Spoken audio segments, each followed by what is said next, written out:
Hello dear students of class 10th CBSE board, आपका LPM classes में स्वागत है। यहाँ chapter pair of linear equation in two variables और आज हम मैच 4 की शुरुआत करने जा रहे हैं। मैच 4 खेलने जा रहे हैं और मैच 4 यानी कि एक्सरसाइज 3.4 और this time we are going to find out solutions through elimination method. Elimination method में क्या होता है कि जनरली दो इक्वेशंस हैं तो उसमें हम क्या करते हैं, we try to eliminate first या सेकंड, कोई भी जो भी हमें आसान लगे, या आइदर एक्स को एलिमिनेट कर दो या वाई को एलिमिनेट कर दो। दोनों में से किसी एक को एलिमिनेट करना है तो एक को अगर एलिमिनेट किया तो दूसरे का वैल्यू फाइंड आउट करना बहुत आसान हो जाता है, राइट। तो वही हम यहाँ पे करने वाले हैं।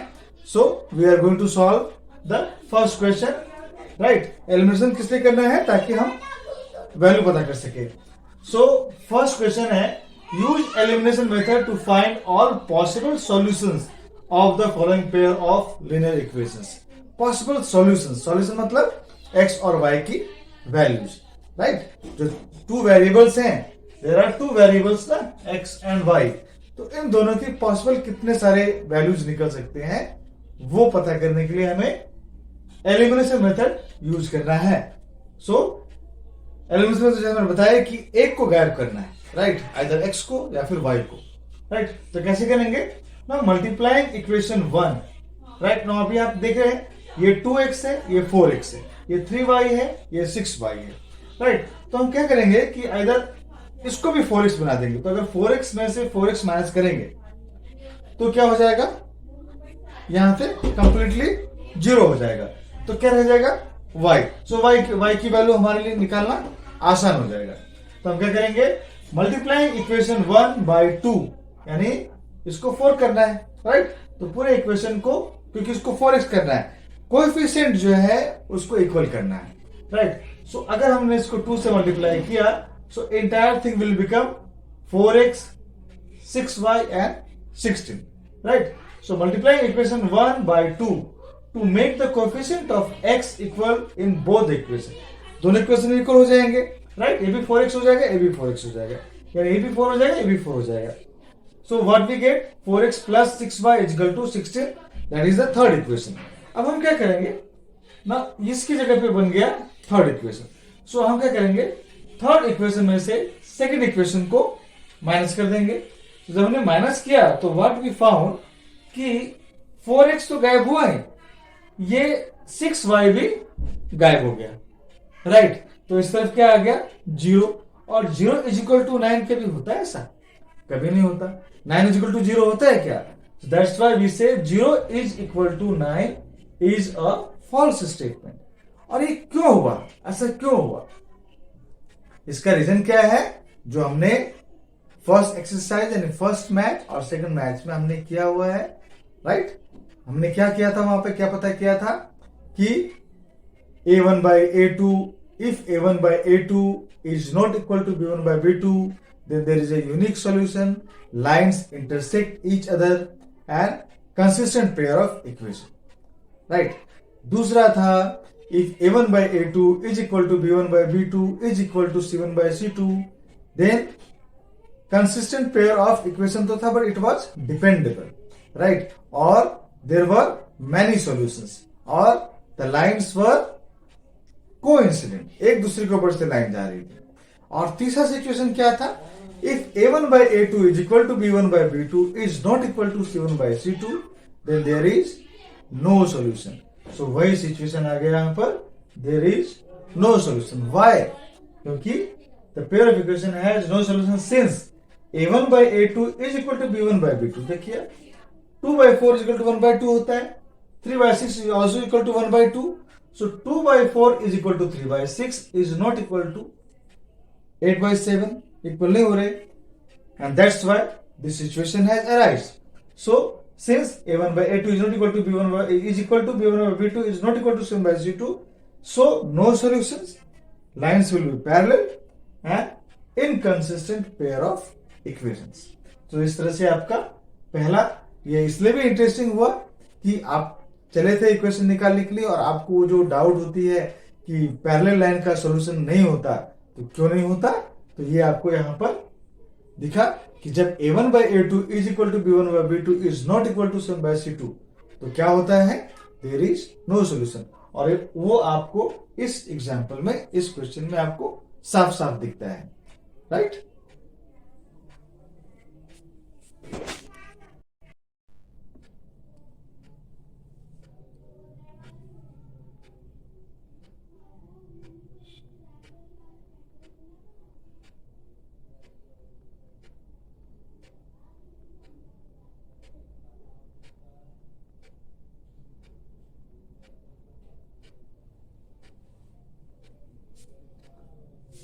Now, second question is solve the following pair of linear equations by elimination methods।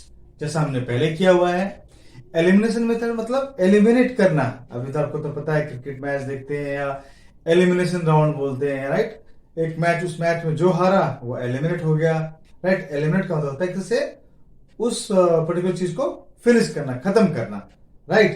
ठीक है, अभी जब एक्स और वाई दोनों की वैल्यू पता करनी है और दोनों ही एक में है, राइट। हमारे पास हिंट में क्या है कि दोनों ऐसे इक्वेशंस हैं, तो हम क्या करेंगे, उन दोनों इक्वेशन की हेल्प से या इधर एक्स को या वाई को एलिमिनेट कर देंगे। तो रह क्या जाएगा, या तो एक्स रहेगा, x is equal to something आएगा, और या फिर y is equal to something आएगा। तो हमारे लिए इजी फाइंड आउट करना आसान हो जाएगा।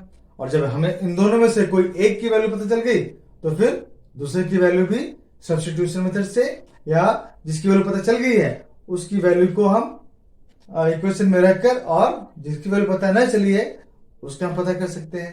तो अभी हमें करना क्या है कि इस इक्वेशन के अंदर जो है आइदर एक्स को या फिर वाई को, किसी एक को एलिमिनेट करना है, यानी कि उसको खत्म करना है, उसको यहां से रिमूव करना है, और ताकि उनमें से एक बचे और उसकी वैल्यू फाइंड आउट करना आसान हो जाए। जैसे कि लीनियर इक्वेशन में होता है in one variable, like polynomials, right. Sorry, linear equation in one variable, right. जैसे कि मैं बोलता हूं 5x + 2 = 0, 5x + 2 = 3, right. So 5x = 3 - 2 and x = 1/5, right. तो उस तरह से हम यहाँ पे करेंगे। तो अभी करना क्या है कि हमें दोनों में से, जिससे अभी यहाँ पे x का कोएफिशिएंट क्या है, 1 है, और यहाँ पे x का कोएफिशिएंट क्या है, 2 है। तो हम कोशिश करेंगे कि दोनों के कोएफिशिएंट को सेम कर देंगे, राइट। जब सेम कर देंगे तो क्या करेंगे, 2 - 2 क्या होता है, 0 होता है। तो यानी ये 2x - 2x 0 हो जाएगा, बचेगा क्या, y, और ये 3y। और जब हम दोनों को ऐड करेंगे, सबसेट करेंगे, जो कुछ भी करेंगे, तो अभी हमें सिर्फ क्या करना होगा, y = सम कांस्टेंट नंबर आएगा। तो वैसे ही करेंगे। सो हम क्या करेंगे, नाउ x + y = 5 है, राइट। सो x + y, तो हम क्या करेंगे कि इसको 2x बनाने की कोशिश करेंगे। जब 2x बनाने की कोशिश करेंगे तो इसका मतलब कि हमें इस पूरे इक्वेशन को 2 से मल्टीप्लाई करना पड़ेगा। और जब आप इस पूरे इक्वेशन को 2 से मल्टीप्लाई करेंगे तो क्या हो जाएगा, 2 × x 2x, फिर 2, क्योंकि 2 जो है ब्रैकेट के बाहर है। सो 2 × x 2x, 2 × y 2y, and 2 × 5 10। तो जो इक्वेशन जो आएगा वो क्या आएगा, 2x + 2y = 10। That becomes third equation. वो क्या बन जाएगा, थर्ड इक्वेशन हो गया। अब देखिए 2x + 2y = 10, राइट, इस जगह पे, और ये 2x - 3y = 4। तो इन दोनों में से 2x को क्या करेंगे, एलिमिनेट करेंगे। इसका मतलब क्या करना, क्या हमें, अब ये इक्वेशन बड़ा हो गया, साफ साफ दिख रहा है कि 2x + 2y = 10 है, और ये 2x - 3y = 4 है। सो क्या करेंगे, 3 में से 2 को माइनस करेंगे। कैसे करेंगे वो आपको सामने दिख रहा है। जब हम माइनस करते हैं तो जो नीचे का जो लाइन जो होता है उसके साइन चेंज हो जाते हैं। जो +2 था ये क्या बन गया, -2, -3 था वो क्या बन गया, +3, एंड +4 था वो क्या बन गया, -4। सो 2x - 2x 0 क्या था, +2y and +3y 5y, and +10 and -4। तो +10 एंड -4 दो डिफरेंट साइन है। तो बड़े में से छोटे को माइनस करेंगे, 10 में से 4 को माइनस करेंगे, और जो 10 का जो साइन है, 10 का साइन यहाँ पे क्या है, प्लस है, जो कि हम न लिखें तो भी चलता है। तो it becomes 6। So 5y = 6 and y = 6/5। अभी आपको y = 6/5 पता चल गया वो कैसे पॉसिबल हुआ, क्योंकि हमने एलिमिनेट किया। किसको एलिमिनेट किया?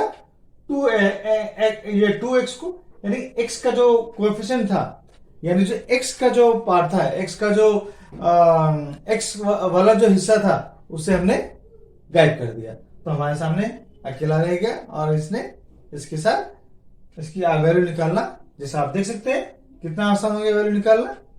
ठीक है, अब हमें value y equal to 6/5 value हमें पता चल गया। अब हम इस वैल्यू की हेल्प से अगेन क्या करेंगे? अभी अब 3 तो चला गया, y तो गायब हो गया, अब क्या रहेगा?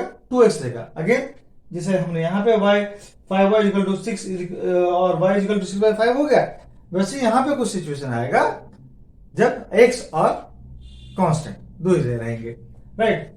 सो now substituting the value of y in equation 2 we get 2x. Now equation 2 is this one. So 2x, x का तो हमें अभी पता करना है, y की वैल्यू मालूम पड़ गई है, that is 6/5.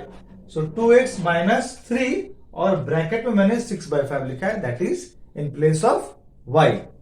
So 2x minus 3y, 2x minus 3 into 6/5 is equal to 4. 2x is equal to 18/5. Needless to say, 3 into 6, 18, 18/5. Right, is equal to 4. और 2x is equal to, जैसा हम करते हैं, variable left side and constant right side. So 2x is equal to 4 plus 18/5 minus 18 था, plus 8/5 हो गया. 2x is equal to 20 plus 18/5. कैसे हुआ? इसके नीचे 1 है, सो 2 डिफरेंट डिनोमिनेटर जिनका कोई एलसीएम नहीं निकलेगा कॉमन. सो हम क्या करेंगे? Cross multiplication. 5 into 4 and 1 into 18. So 5 into 4 20 and 1 into 18 18. So 20 plus 18 38/5. So 2x is equal to 38/5 हुआ. अब मैंने यहाँ पर डायरेक्ट लिख दिया. और ये 10 कैसे हुआ? मैंने आपको वार्म अप में बताया हुआ है, cross replacement, cross multiplication, right? तो ये क्या हो गया? 5 को जब 2 से मल्टीप्लाई करेंगे तो ये 10 हो जाएगा, right? So x is equal to 38/10 और कैंसिल करेंगे तो 19/5 आएगा, और x is equal to 19/5 और आपका आंसर हो गया x is equal to 19/5 and y is equal to 6/5. तो ध्यान दें, this is we are doing elimination method. We are solving the equation by elimination method. Elimination method में क्या होता है कि हमें एक वेरिएबल को एलिमिनेट करना होता है दूसरे वेरिएबल को हेल्प करने के लिए, उसकी वैल्यू पता करने के लिए, right? This is the way it has to be done.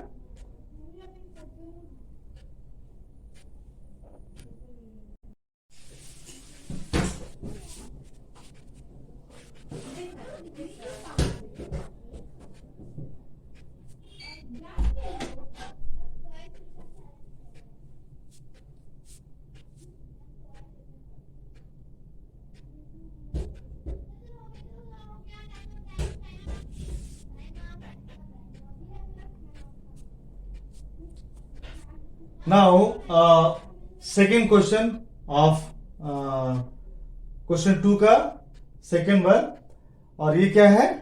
This one is x/2 plus 2y/3 is equal to -1. X minus y/3 is equal to 3. So there are two equations, right? इसमें एक चीज clear कर देना चाहता हूं कि suppose if it is written 2y/3, so you can write it as 2/3y also, right? Right, और it is 1/3 y/3. y/3 का मतलब होता है 1/3 y भी हम इसको लिख सकते हैं. So just keep it in mind, क्योंकि वही हमको हेल्प करने वाला है. So now x/2 plus 2y/3 is equal to -1, first equation. x minus y/3 is equal to 3, second equation. So now जिसमें बताया कि y elimination method is used. So multiplying equation 1 by 2 to make the coefficient of x equal in both the equation, we get now c. जिसमें मैंने बताया था warm up में, मैंने बताया कि किसी भी नंबर को सपोज आपको 5/2 को 5 बनाना है. So what you will do? 5/2 into 2. So 2 से 2 कैंसिल हो जाएगा, 5 बन गया, राइट? उसे 3/5 को 3 बनाना है. What you will do? 3/5 multiply 5. 5 से 5 कैंसिल हो गया, 3 बन गया. उसी तरह से यहाँ पे एक तो x/2 है और एक x है, तो मुझे x/2 को x बनाना है, राइट। मैं क्या करूंगा, x/2 को 2 से मल्टीप्लाई कर दूंगा, 2 से 2 कैंसिल हो जाएगा, तो क्या बचेगा x। ये मैंने आपको वार्म अप में करके दिखाया हुआ है, एक बार आप उसे इसी चैप्टर के वार्म अप सेशन में आप उसे देखिएगा, राइट। सो हमने क्या किया, 2 से मल्टीप्लाई किया, देन 2 से 2 कैंसिल हो गया, 2 यानी कि इंटायर इक्वेशन को 2 से मल्टीप्लाई करना है। एक बात और ध्यान रखना है कि यहाँ पे इंटायर इक्वेशन को 2 से मल्टीप्लाई करना, not only x/2, okay, that's why entire equation will change. तो हमने क्या किया, 2 से पूरे इक्वेशन को मल्टीप्लाई किया। सो जब हम इसको सॉल्व करेंगे, सो 2 इंटू x/2, x हो गया, 2 से 2 कैंसिल हो गया, 2 into 2y/3, that becomes 2 into 2 4, 4/3y, 4/3y और 4y/3 is equal to -2, 2 into -1 -2, ये आपका थर्ड इक्वेशन हो गया। Now subtracting equation 2 from equation 3, जो now the newly found equation, वो जो है उसमें से इक्वेशन 2 को माइनस करना है। So what you will see here, x plus 4/3y is equal to -2 था ये, और इक्वेशन 2 क्या है, x माइनस y/3, तो मैंने क्या लिखा है, x माइनस 1/3y, एक ही बात हो जाए। जैसे यहाँ पे 4y/3, यहाँ पे क्या था 4y/3 था, मैंने यहाँ पे क्या लिखा 4/3y, आप इसको दोनों तरीके से लिख सकते हैं, राइट। तो अभी क्या हो जाएगा, x plus 4/3y is equal to -2, x minus 1/3y is equal to 3। और जब सबसेट करेंगे तो नीचे के साइन चेंज हो जाते हैं, ये plus x minus x cancel हो गया, और 4/3 प्लस 1/3, 4/3 प्लस 1/3, आपको पता है डिनोमिनेटर सेम होते हैं तो डिनोमिनेटर को सिंपली ऐड कर दिया जाता है। सो यहाँ पे डिनोमिनेटर क्या है, दोनों में 3 है, राइट। तो ऊपर हम 4 और प्लस 1 5, 5/3 हो जाएगा, y इज इक्वल टू -2, और ये भी -3 हो गया, so -5, and then y is equal to -5 multiply 3/5। ये भी मैंने वार्म अप में आपको दिखाया है, क्रॉस मल्टीप्लीकेशन या क्रॉस रिप्लेसमेंट भी आप कर सकते हो। तो इसमें कैसा है कि y तो यही रहना है, अब इस 5 को वहां भेजना है, तो ये 5 क्या होता है, क्रॉस रिप्लेसमेंट, ये 5 इस तरफ जब आएगी इक्वेशन की इस तरफ, तो ये डिनोमिनेटर बन जाएगी, और यहाँ जो 3 जो डिनोमिनेटर था वो जब अपोजिट आ जाएगी तो वो बन जाएगी न्यूमरेटर। सो ये हो गया आपका -5 इंटू 3/5, -5 कैंसिल हो गए, जिसकी जगह पे क्या आया -1 इंटू 3 -3, और y इज इक्वल टू -3 था ना, +5 and -5, so -1 is the result, क्योंकि +5 को जब आप -1 से मल्टीप्लाई करोगे तभी तो -5 आएगा, सो दैट्स व्हाई -1 से -3, सो आपको y की वैल्यू -3 हो गई।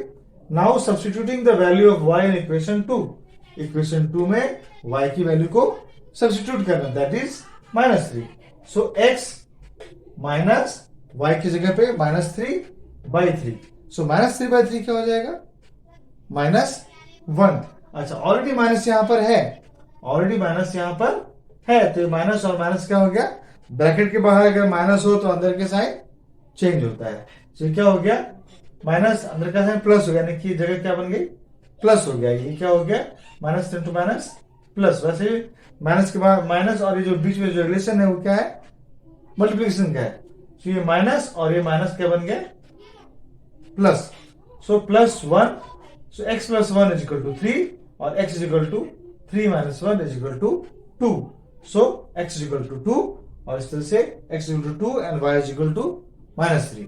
इससे हमने एलिमिनेशन मेथड के थ्रू हमने x और y का वैल्यू पता किया।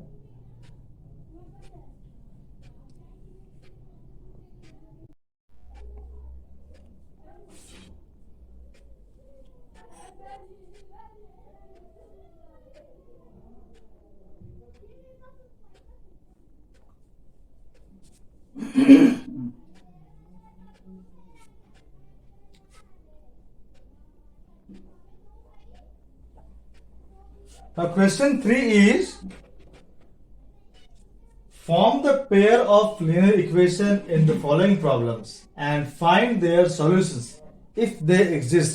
जैसे बताया सॉल्यूशन कब एग्जिस्ट करता है, जब a1 by a2 is not equal to b1 by b2, और या फिर a1 by a2 is equal to b1 by b2 is equal to c1 by c2। इन दो केसेस में सॉल्यूशन एग्जिस्ट करता है। पहले केस में a1 by a2 is not equal to b1 by b2 में one solution is there, unique solution, और a1 by a2 is equal to b1 by b2 is equal to c1 by c2 में there are infinitely many solutions, right. So by the elimination, तो अगर solution exist करता है then find the solution by elimination method. अब तक आपको अच्छे से मालूम पड़ गया है कि एलिमिनेशन मेथड क्या होता है, right. So first question is, if we add 1 to the numerator and subtract 1 from the denominator, a fraction reduces to 1. It becomes 1 by 2 if we only add 1 to the denominator. What is the fraction? अभी fraction आपको पता है fraction क्या होता है। fraction is in the form of p by q, where p and q both are integers and q is not equal to 0, right? So यहाँ पे p by Q form में है। अब यहां पे तो p बाई क्यू फॉर्म में लिखेंगे हम लोग, जनरली हम लोग, आप लिख भी सकते हो, you can write, even you can write p by q, right. So हम उस फॉर्म को हमने क्या कर दिया, x बाई y के फॉर्म में कर दिया। You can take it p by q also. So x by y के फॉर्म में कर दिया, x is the numerator and y is the denominator. So ये एक वो फ्रैक्शन है। एक बात ध्यान रहे कि क्वेश्चन को समझना भी बहुत जरूरी है, and we have to visualise कि क्वेश्चन है क्या, क्या पूछ रहा है, राइट। तो अभी आपके दिमाग में आना चाहिए कि न्यूमरेटर में क्या हो रहा है, ऐड हो रहा है 1, यानी कि x में 1 ऐड हो रहा है, एंड डिनोमिनेटर से 1 माइनस किया जा रहा है, यानी कि y में से 1 माइनस किया जा रहा है। अब ये जो पुराना फॉर्म था ये तो x बाई y था, लेकिन अगर न्यूमरेटर में 1 ऐड कर दिया गया एंड डिनोमिनेटर में 1 माइनस कर दिया गया तो इट रिड्यूसेस टू 1। रिड्यूसेस मतलब कि इट बिकम्स इक्वल टू 1।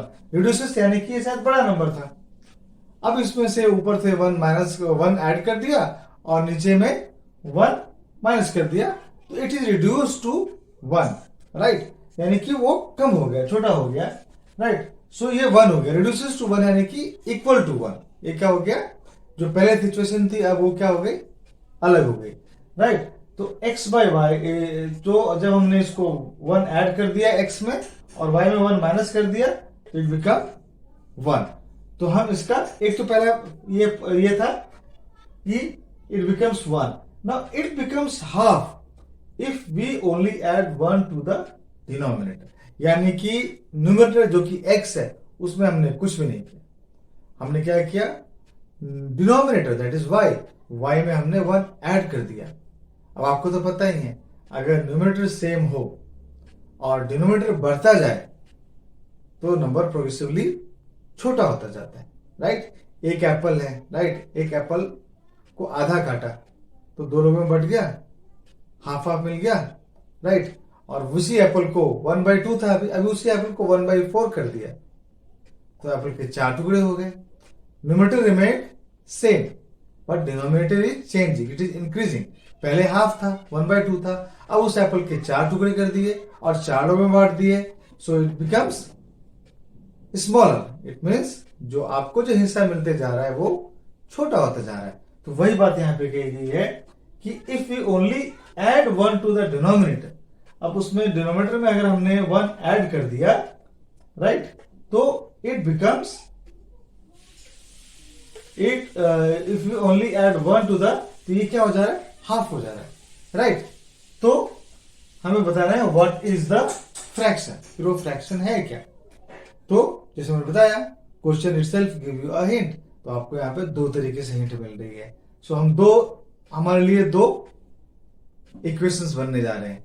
पहला इक्वेशन पहले सिचुएशन के हिसाब से बनाएंगे और दूसरा इक्वेशन इस सिचुएशन के हिसाब से बनाएंगे।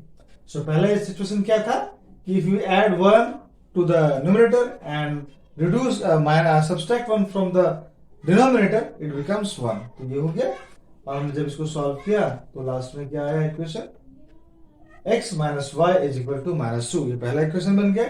दूसरे में क्या था, y में यानी डिनोमिनेटर में हमने 1 ऐड किया था, then it became half, right. So इसको जब सॉल्व किया तो क्या आया, so this is 2x minus y is equal to 1 is the second equation. So now two equations बन गया, now pair of linear equation in two variable बन गया अभी, right.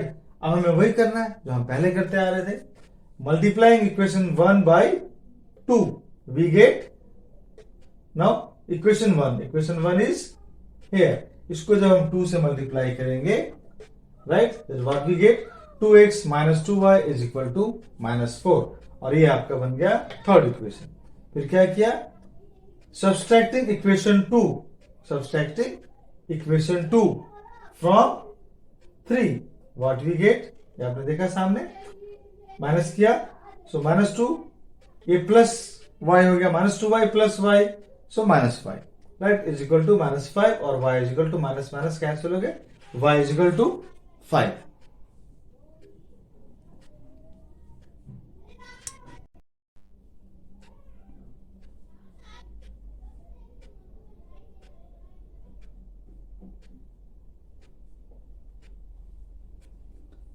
Now substituting the value of y, that is 5, जो हमें मिला in equation 1, we get x minus y is equal to -2 is the equation 1. So x minus 5, y की value 5 है, is equal to -2, और x is equal to -2, और एक क्यों bracket बाहर माइनस था, सो ये -5 हो गया था, सो -2 प्लस 5, माइनस साइड जब इस साइड जाएगा तो उसका साइन चेंज हो जाएगा, सो x is equal to 3। सो भी आपको x और y दोनों की वैल्यू पता चल गई, और आपको अभी अगर याद होगा तो हमने जो फ्रैक्शन माना था वो क्या था, x by y था, राइट, x by y था। सो जो फ्रैक्शन बन गया वो क्या बन गया, x by y is equal to 3/5, so 3/5 is the fraction. अब हम चेक कर लेते हैं क्या बोला था पहले, if we add 1 to the numerator, यानी 3 पे हम ऐड कर देंगे 1 and subtract 1 from the denominator, right, and subtract 1 from the denominator. So यहां पे प्लस कर दिया 1, 3 + 1 4, और 5 में से 1 माइनस कर दिया, तो ये हो गया 4, यानी 4/4, 4/4 is equal to 1, it reduces to 1, हो गया 3/5, so it becomes 1, and it becomes half, we only add 1 to the denominator. Now 5 में आपने 1 ऐड कर दिया तो क्या बन गया, 6 बन गया, so 3/6 is equal to 1/2, so your answer is correct. You can check your answer this way also, you need not see the answer, और आपको वैसे भी वहां पे एग्जाम में इतना समय मिलेगा नहीं, तो आप इसे चेक कर सकते हैं। वैसे तो अगर ऑब्जेक्टिव क्वेश्चन रहेगा तो आप तो ऑब्जेक्टिव में आपको दिख ही जाएगा, 4 चॉइस में से आपका एक मैच हो रहा है तो इट इज ओके, अदरवाइज कभी कंफ्यूजन हुआ तो आप ऐसे चेक कर सकते हैं।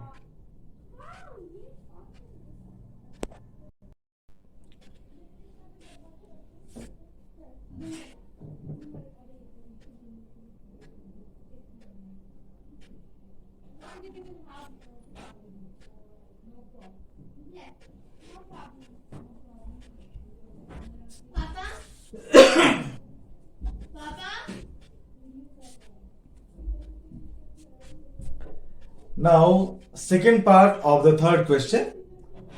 5 years ago, Nuri was thrice means 3 times, as old as Sonu. 10 years later, Nuri will be twice as old as Sonu. How old are Nuri and Sonu? Right? So, present age उनकी क्या है, that we have to know. जैसे देखा आपने question में, now नूरी और सोनू दोनों की एज हमें पता नहीं है, so now they are variable, so Sonu, तो आप ऐसा करते हैं कि दोनों में से हर एक को एक्स दे देते हैं और एक को वाई देते हैं, दोनों की एज को एक्स या फिर वाई बना लेते हैं, राइट। नाउ प्रेजेंट एज, अब क्या बोल रहे, 5 years ago, यानी आज से 5 साल पहले, इट इज ऑब्वियस आज से 5 साल पहले उनकी एज 5 साल कम हो जाएगी, राइट। और आज से 10 साल के बाद उनकी एज आज की एज में 10 साल ऐड हो जाएगी, ये तो बिल्कुल सिंपल है, राइट। सो अभी हमने क्या किया है, let present age of Noori be x years, right. Noori की एज हमने x मान लिया and Sonu's be y, Sonu's age be y years. Then according to the problem, जो हमारा प्रॉब्लम है उसमें क्या कह रहा है, 5 years ago, यानी कि नूरी की age 5 years ago x minus 5 होगी और सोनू की एज y माइनस 5 हो गई। बट इसमें एक हिंट छिपा हुआ है, और हिंट क्या छिपा हुआ है कि नूरी की एज आज से 5 साल पहले सोनू की एज से 3 times ज्यादा थी, यानी 3 गुना ज्यादा थी, यानी कि 3 मल्टीप्लाई y माइनस 5, राइट। सो y माइनस 5 जो पहले की एज थी वो उससे 3 गुना ज्यादा थी नूरी की एज उस समय, आज से 5 साल पहले। सो अभी हम इसका इक्वेशन बना लेंगे, x minus 5 is equal to 3y minus 15 और x minus 3y is equal to,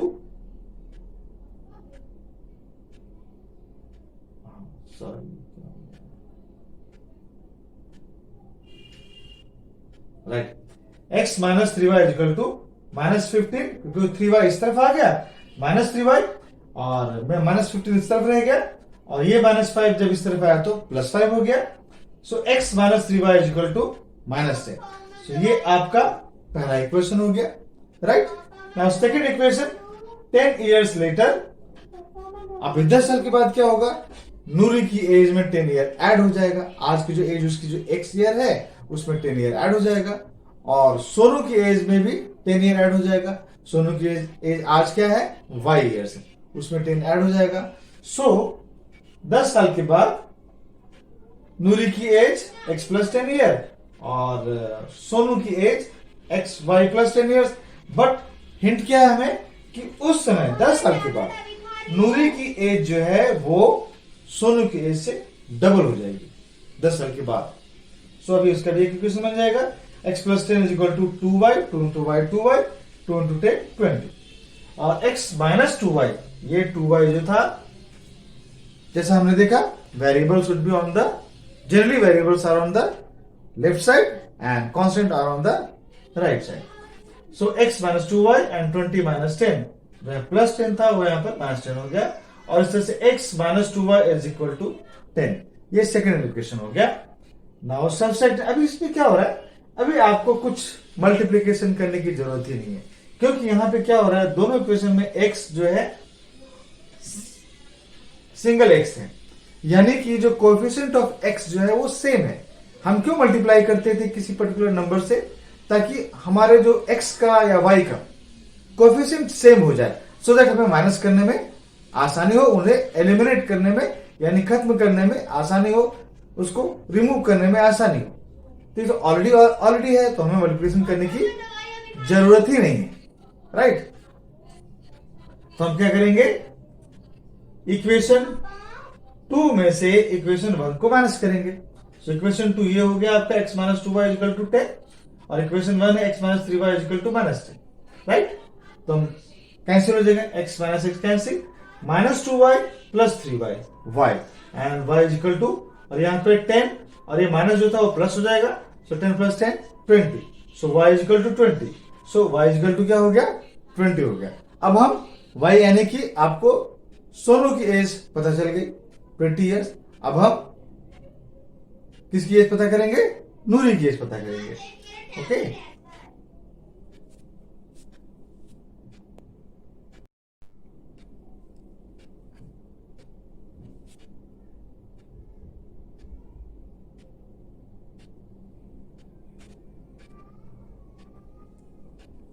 so y की वैल्यू मालूम पड़ गई हमें, y is equal to 20। Now substituting this value of y that is 20 years in equation first, तो हम क्या लिखेंगे, 3 minus x minus 3y is equal to minus 10 is the first equation, okay. So x minus 3 bracket में लिखा है 20, that is the value of y is equal to minus 10, and x is equal x minus 60 is equal to minus 10, x is equal to minus 10 and minus 60 when it comes to the right side it becomes plus 60, so x is equal to 50. So x is the age of Noori, so Noori is right now at present she is 50-year-old and Sonu is 20 year old, right. अब हम check करते हैं, आज से 5 साल पहले नूरी की as जो थी वो सोनू की एज से 3 टाइम्स ज्यादा थी, राइट। सो 5 साल पहले, आज से 5 साल पहले क्या हो जाएगा, 50 की जगह पे 45 years, and Sonu's age will be 15, right? So 15 3s are 45. So 5 years ago, Nuri was 3 times older, right? Now 10 years later, 10 years later क्या हो जाएगा? It will become, Nuri's age will be 60 years and Sonu's age will be 30 years, right? So 60 and 30. So 32 are 60. So Nuri will be twice as old as Sonu, right? This is the answer. और इस तरह से हमने match 4 that is exercise 3.4 elimination method आज हमने finish किया। I hope आपको बहुत अच्छी तरह समझ में आया होगा एंड काफी बेसिक चीजें भी आपको धीरे धीरे समझ में आ रही होंगी। और मैंने हर कई चीजें मैं रिपीट करके बताया हूं ताकि आपको याद रहे अच्छी तरह से और समझ आए। मैं प्रोसेस एक बार फिर बता देना चाहता हूं, ये प्रोसेस लंबा रहता है। लंबा मैं इसलिए करता हूं क्योंकि I am going to teach और I am going to show many students, और सबके सोचने का तरीका एक जैसा नहीं होता है। आप में से कई लोग इसे बहुत शॉर्ट करके भी आंसर लिख सकते हैं अगर आपको समझ में आ गया तो, लेकिन कुछ स्टूडेंट्स ऐसे भी होते हैं उनको हर स्टेप में समझ में आना बहुत जरूरी है।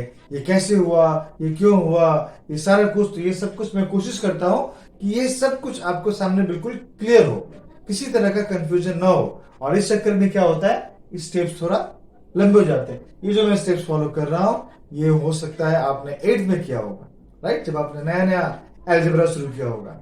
लेकिन अभी भी कुछ स्टूडेंट्स ऐसे हैं 10th में जो 8th के जो लेवल था वो वहीं तक वो शायद रुक गए थे, उनके आगे उन्हें थोड़ा सा कॉम्प्लेक्स हो रहा था। मैं उसको समझाने के लिए मैं ये सारी चीजें करता हूं। So it is a time consuming, लेकिन मेरी कोशिश ये है, I am trying my best that कि whoever is watching this video they will understand it easily, there should be no confusion, so that's why I'm trying to do it a bit lengthy, okay। और इस तरह से ये खत्म हुआ and I wish ये आपको बहुत अच्छी समझ में आ रहा होगा and I am wishing you all the best for your 10th board. जब भी आप और प्री बोर्ड हो रहे हैं आपके और जो भी तैयारियां हो रही है उसमें आप अच्छे स्कोर करें और आपको ये सारी चीजें इसका आपको फायदा हो, तो मेरी यही कोशिश रहती है हमेशा। आने वाले समय में हो सकता है जब मेरे पास समय रहेगा तो मैं आपको ऑब्जेक्टिव टाइप्स के क्वेश्चंस कैसे सॉल्व करते हैं, हो सकता है मैं आपको लाइव भी मैं बता पाऊंगा। लेकिन यहाँ पे मेरी कोशिश ये रहती है कि कम से कम टाइम में आपको मैं ज्यादा सम्स करके बता सकूं और अच्छी तरह समझा सकूं। सो अगर मैं सब चीजों को बैलेंस करता हूं तो फिर ये 45 मिनट्स, 40 के आसपास मिनट्स हमें लग ही जाता है एक मैच खेलने में, राइट। तो इसे ताकि आपको अच्छी तरह समझ में आ सके, ओके। So thank you. अभी हम मिलेंगे मैच 5 में and that will be I think cross multiplication method, okay. So thank you.